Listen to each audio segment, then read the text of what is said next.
For a very long time, I have always known that my parents love my oldest sister, Vicky, more than me. She was the planned child, while I was the result of an accidental pregnancy just 10 months later. They probably didn't even want me but decided to keep the pregnancy anyway. My mother's parents had passed away before I was even born, but my dad's parents were very much alive, so they took on a significant role in my upbringing. Grandma and Grandpa were the constants in my life, providing the love and support that I often felt lacking from my own parents. I remember so many instances when my parents would leave me behind with my grandparents and only take my sister on trips. When I was young, I didn't mind because it was fun living with my grandparents, but as I started to grow up, around 6 or 7 years old, I realized just how unfair this was. But my problem wasn't just with my parents, it was also with my sister, Vicky. While I harbored no ill will towards Vicky, I couldn't help but feel like an unwanted addition to the family. She knew that as well and made me feel like a stranger every day in my own home. She would always compete with me for everything, whether it was about grades, attention from our parents, or even the smallest accomplishments. It felt like a constant battle for validation, and I was always on the losing end because my parents preferred her always. As a result, I would feel really inferior, and we never quite saw eye to eye. Our relationship seemed more like a perpetual contest, with her consistently coming out on top. On one occasion, she wanted to be friends with a group of girls, but because she was nerdy, she was afraid to approach them. One of the girls and I had art classes together, so she introduced me to the rest of the group, and we all would hang out together. Vicky was so jealous of this that she made my parents talk to me about including her whenever I was hanging out with them. Tried to fight, but my mother called me selfish, while my dad said she was my sister and I should look after her. Begrudgingly, I agreed and introduced Vicky to the rest of the girls. Now, Vicky doesn't really have a lot of friends, so she can come off as over-enthusiastic. She would constantly try to impress the girls in our group, often coming across as intrusive. Despite her efforts, she struggled to find her place among them, and the awkward tension between Vicky and the other girls was always palpable. For example, one of the girls had a crush on a guy, so Vicky took it upon herself to approach the guy and let him know that the girl liked him. He laughed because he was not interested and went and told everyone about it, which embarrassed the girl. After this, the girls told me very firmly that they didn't want me to bring Vicky with me to our hangouts. So I agreed. However, Vicky wasn't having it. She threw a tantrum when she found out that the girls wanted nothing to do with her and went to our parents, insisting that I should not hang out with these mean girls either. Since I was her sister, she thought I should stand up for her. I refused and told her it was her own fault, that they didn't want to be friends with her. But my parents, as usual, supported her. They lectured me about how Vicky had no ill intentions and that I should try to convince the girls to forgive Vicky. If they didn't, I should cut them off too. I refused and put my foot down. I liked hanging out with them, and unlike Vicky, I wasn't going to jeopardize my friendship in any way. I told my parents that I had enough and it wasn't up to me to find friends for Vicky. My parents were pissed and gave me the silent treatment for weeks, but I am glad I stuck to my guns. This group of girls has continued to be my friends to this day and are basically like my sisters. I have cried with them, laughed with them, and shared some of the most meaningful moments of my life. However, at that time it was really hard for me to stand firm in my decision. There were moments when doubt crept in, when I questioned whether I had made the right choice in prioritizing my own happiness over what they wanted. This was not the only reason Vicky grew to hate me. There was also another incident with a boy she had a crush on, a guy I had no idea about. He and I would sit together for some classes because we were friends. He tried to ask me out for junior prom, but I declined politely since I was already going with someone I liked. Later, when Vicky found out, she made a huge scene about it, telling my parents how I always take things she wants and that I was knowingly flirting with the guy for months. She called me a bunch of nasty words, which no one should say to their own sister, and told my parents how she wished I was not her sister. My mother sided with her, telling me how it was wrong of me and that, as a sister, I should respect the girl code. I tried telling them that I wasn't even interested in the guy and had declined his invitation, so she was free to ask him if she wanted, but Vicky refused to let it go. Looking back, I think she knew the guy would have rejected her anyway, so she just wanted to take her frustration out on me since he asked me instead of her. Once, my dad took me out for ice cream, telling me that he wanted to spend some father-daughter time with me. This never happened, so I was really pleased. However, he started asking me a bunch of questions like if my boyfriend and I were being careful, if my boyfriend came from a good family, or if we ever did drugs. I was taken aback by his line of questioning and asked him what he meant by all this.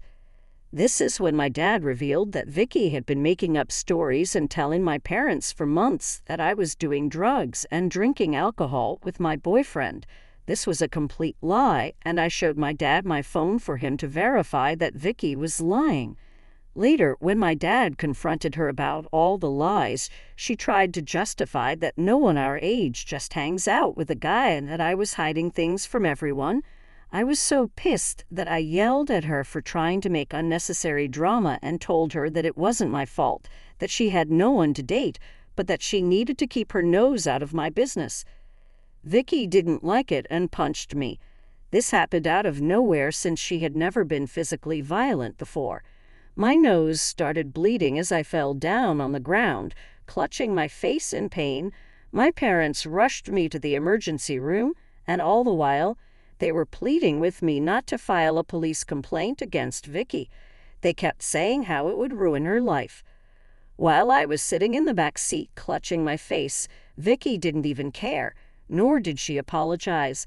Later, when the nurse asked me about the incident, I told her the truth, and she called CPS. My parents were furious with me for involving CPS, viewing it as a betrayal of family loyalty. In their eyes, Vicky's actions were dismissed as a mere accident, an isolated incident that should not warrant such drastic intervention. They pleaded with the authorities, insisting that Vicky was not a danger to me and that her actions were out of character. In the end, Vicky was let go, but they warned my parents that they would keep a close eye on our situation in case any other accidents happened with me. As you can imagine, Vicky was really shaken up, and so were my parents. Later, my parents told me that they were disappointed in me for trying to ruin my sister's life. My mother started to cry and told me how I was tearing the family apart by involving outsiders. My father's disappointment was palpable, his words heavy with reproach as he questioned my decision to escalate the situation. I told him firmly that I wanted Vicky out of my life, and they agreed. I did feel guilty involving the authorities, but for the first time, I felt safe in my own house. Once Vicky had been formally warned, my parents had a separate conversation with her, and since that day, she stopped talking to me altogether. I very much prefer this over her constantly hovering around me or trying to insert herself into my life. When my grandparents found out about this incident, they asked me to pack my bags so I could live with them for the remainder of high school. They informed my parents, who did not protest much, so I left to live with my grandparents. Unlike my parents' place, I felt safe and loved there. The remaining days of high school went well, and I made lasting memories with my friends. My parents never once visited me or called me throughout all that time. I knew they were happy with their beloved daughter, so I never tried to contact them, even though it hurt me that they could so easily discard me like I was nothing. When I was graduating high school, my parents only showed up to cheer for Vicky. They didn't even congratulate me or approach me, and it felt like I was just a stranger to them. However, my grandparents were there and scolded my parents for being so blatantly obvious about their favoritism. I don't know what my grandfather told them, but my dad later approached me awkwardly and congratulated me. Later, I found out that I was accepted into a good college with a full scholarship. I was so happy about it because I was dreading asking my parents for any financial help. I informed my grandparents about this, and they offered to take me out to a nice restaurant for dinner.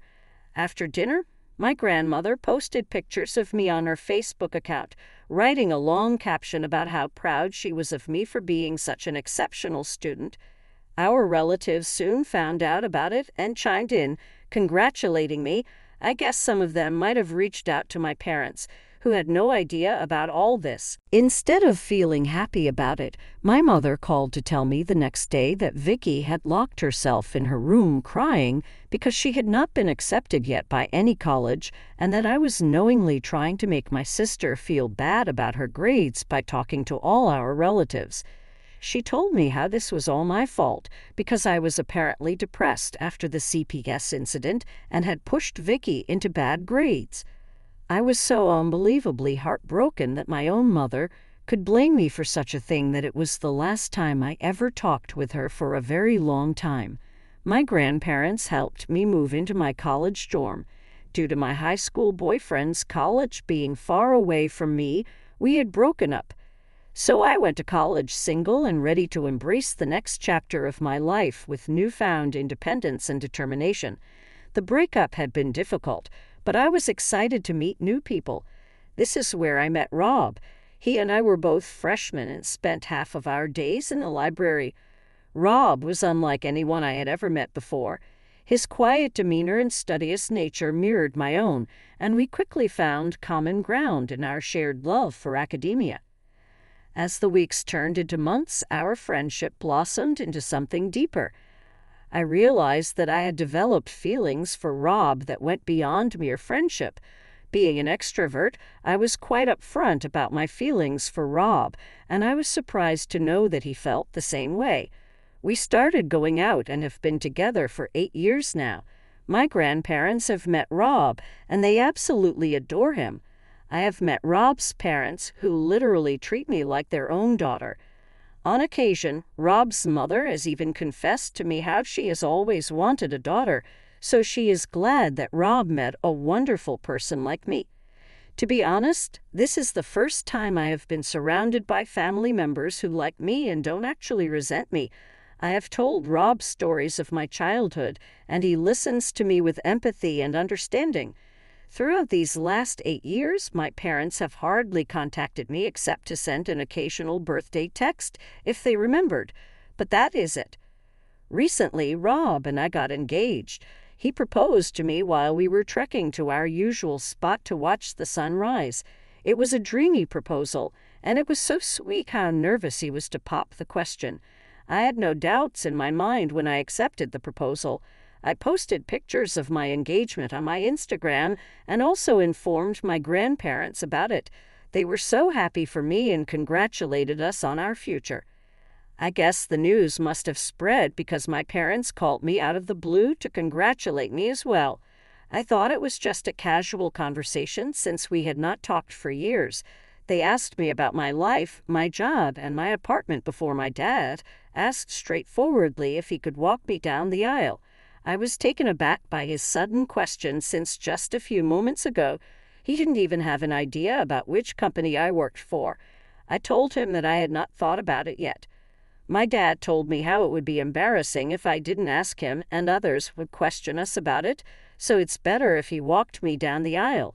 I scoffed and told my parents I didn't even know if I was going to be inviting them to my wedding since we had not been in contact. This pissed my parents off. My mother started to tell me how disappointed she was by my response, emphasizing the importance of family and tradition. She went on to tell me how they would always be my parents no matter what and that I should let bygones be bygones. Part of me was tempted to listen to my parents and accept my dad's offer because I did want our relationship to be mended, but another part of me hesitated, wary of opening myself up to potential disappointment and hurt again. However, I was going to be entering a new chapter of my life in a few months, so I told my dad that he could walk me down the aisle. He seemed overjoyed. During the wedding planning, I reached out to my high school girlfriends, who I had always stayed in touch with despite the physical distance that had grown between us due to our careers. I told them how I wanted the gang back together and that I wanted them to be my bridesmaids. There were a lot of happy tears and congratulations, and without hesitation, they accepted my invitation to be part of my bridal party, embracing the opportunity to reunite and celebrate this milestone in our lives together. We all planned to go to Vegas to celebrate my bachelorette party, while Rob had a separate bachelor party with his friends. My friends and I posted a bunch of pictures from the party, and overall everyone had a lot of fun. However, when I came back home, my parents called me to let me know how disappointed they were that I had not invited Vicky to be a part of the celebration. I told them that there was no way that I would have involved Vicky in my bachelorette party and that I didn't want her to be a part of my life. This took my parents by surprise, and they asked me what I meant. So I clarified that Vicky's actions, particularly her history of deceit and betrayal, had left me deeply wounded and distrustful of her intentions. I couldn't fathom inviting her to such an intimate and joyous occasion as my bachelorette party, knowing that her presence would only cast a shadow over the festivities. I also informed my parents that this was why she was not invited to my wedding.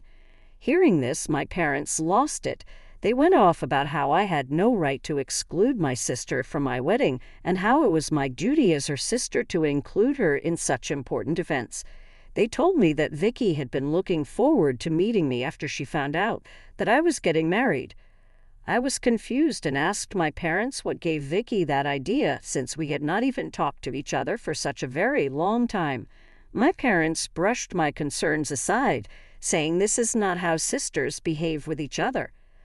I understand where you're coming from, I told them, but you have to understand that my relationship with Vicky is complicated. After everything that's happened, I just don't feel comfortable having her be a part of my wedding. She has not even once apologized to me for everything she put me through. However, my parents, as usual, ignored my words. My mother kept saying how she wanted what was best for the family and that inviting Vicky wasn't a big deal anyway. My dad insisted that our relatives would talk about why my sister wasn't invited, and this would cast a negative light on my wedding. However, I knew better than to yield to their demands, so I did not relent. I told them that I was okay with people talking behind my back and questioning my character as long as I was surrounded by people I liked and trusted during my wedding. My mother then asked if my fiancé would be okay with this and went on to tell me how my in-laws were going to judge me for being so unbelievably cruel as to exclude my own sister from my wedding. I laughed and informed my parents that my fiancé and in-laws knew about my family dynamics and none of them would even care if Vicky was present or not. They urged me to reconsider, emphasizing the importance of family unity and forgiveness, but I remained steadfast in my resolve, unwilling to compromise my own sense of well-being for the sake of appeasing others. In the end, we agreed to disagree, each of us holding on to our own perspectives. My parents told me how they needed to think things over, and we ended our conversation there. I didn't inform my grandparents about this as I felt a bit guilty for standing up to my parents, and they completely had my back. My grandparents told me that I should not force myself to invite anyone I didn't want there, and that my parents were, as usual, trying to guilt-trip me. Since this conversation, I have been feeling a bit better about my decision and got distracted with my wedding planning since my wedding is fast approaching. Last week, my dad called me to let me know that he had thought long and hard and that he and Mom would no longer be attending the wedding. Before I could even react, he went on to say that this also meant he would not be walking me down the aisle. I asked him if there was a specific reason why, and he informed me that Vicky was going to be moving to a new place soon, which my parents had helped her find. Since I was going to be excluding her from the wedding, she had decided to host a housewarming party that same day, so they would be attending that instead of my wedding. I felt a mix of shock and disbelief wash over me as I processed my father's words. The realization that my own sister's housewarming party took precedence over my wedding was a bitter pill to swallow, exacerbating the sense of hurt and betrayal that I had always felt for years. I simply told him that I understood and hung up the call. Although I tried to act brave in front of my dad, deep down the pain of rejection cut deeper than words could express. When I informed Rob, he was furious about how insensitive my parents could be after they were the ones who had insisted on being invited. He was the one who gave me the idea that I should ask my grandfather, since he and his grandmother were basically there in my life more than my parents. I agreed, so I called up my grandparents and asked them if they would be willing to walk me down the aisle at my wedding. Tears welled up in my eyes as I spoke, overcome with emotion at the thought of how much they meant to me. "You and Grandpa have always been there for me," I said, my voice choked with emotion. "You've been more than just grandparents to me. You've been like parents, and I can't imagine anyone else I'd rather have by my side on my wedding day." My grandparents didn't even hesitate before saying yes. They told me how honored they would be to walk me down the aisle, and unlike my parents, they would not disappoint me. Their words reassured me, and in that moment, I felt a profound sense of peace and contentment wash over me with my grandparents by my side. I knew that I had a family who loved me unconditionally and accepted me for who I was, flaws and all. I also talked to my in-laws about this, and Rob's parents assured me that they did not care if my parents didn't attend. Regardless of their attendance, they were delighted to witness and support our union. My wedding is in 2 days, and today I woke up to several missed calls from my dad. I called him back thinking it was an emergency. When he picked up, he asked me if it was true that my grandparents were walking me down the aisle. I told him yes, that was true. Then my dad went off about how disrespectful this was to have asked my grandparents. I reminded him how he was the one who had declined to come to my wedding, so I didn't see why he was so upset.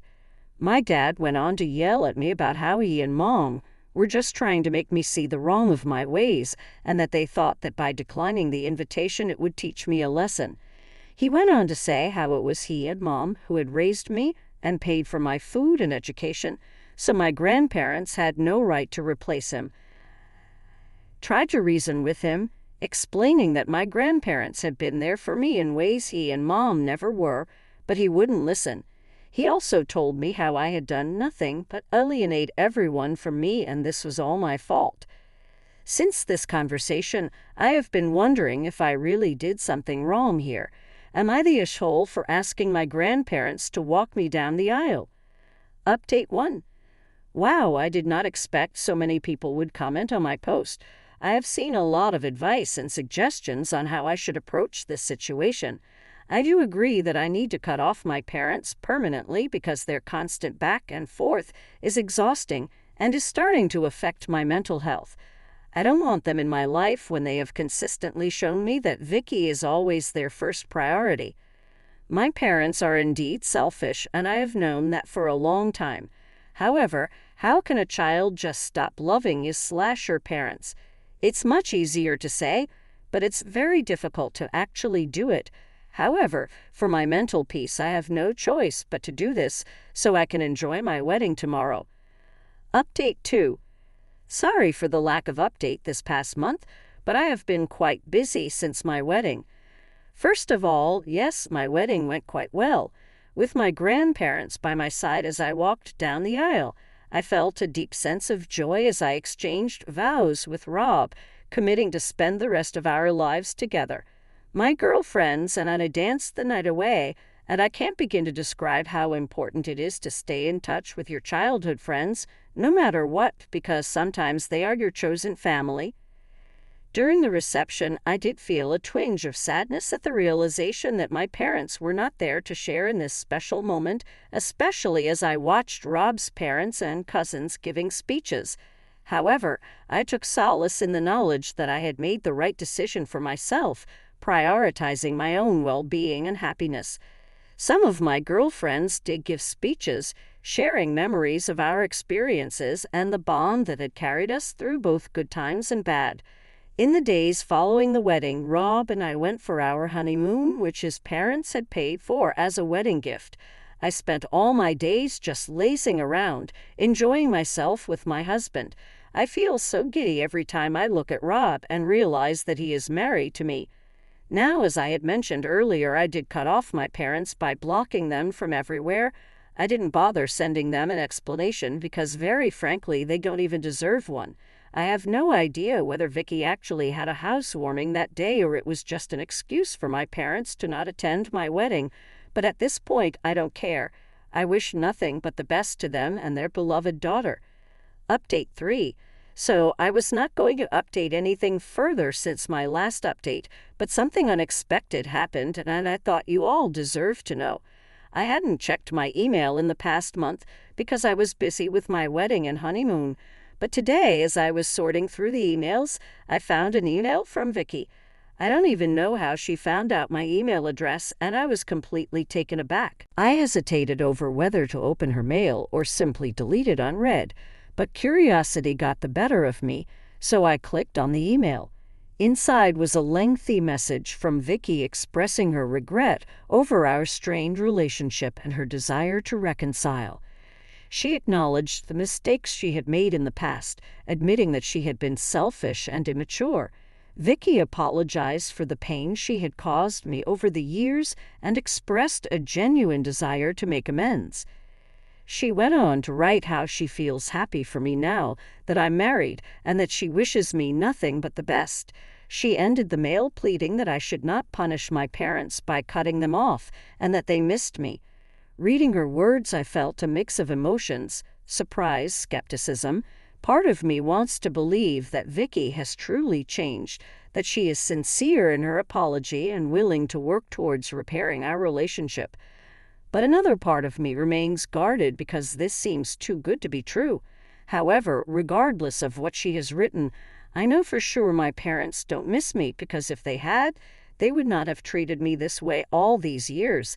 I thought about sending a reply back to her, but then I decided against it. After all, forgiveness isn't something to be rushed. It is a process that requires time and reflection. And while I am not sure if I'm ready to forgive Vicky, I don't want to completely burn the bridge either, since she is the one who has apologized to me for her actions. To be honest, after my marriage, I no longer feel alone. I have learned to recognize that I have my loving husband by my side, supportive friends, and the unwavering love of my grandparents. And with their support, I know that I can navigate whatever challenges lay ahead without ever needing Vicky or my parents in my life. I have also looked into it and have found a good therapist with whom I have booked my first appointment. I have taken this step so that I can address and resolve any wounds from my past.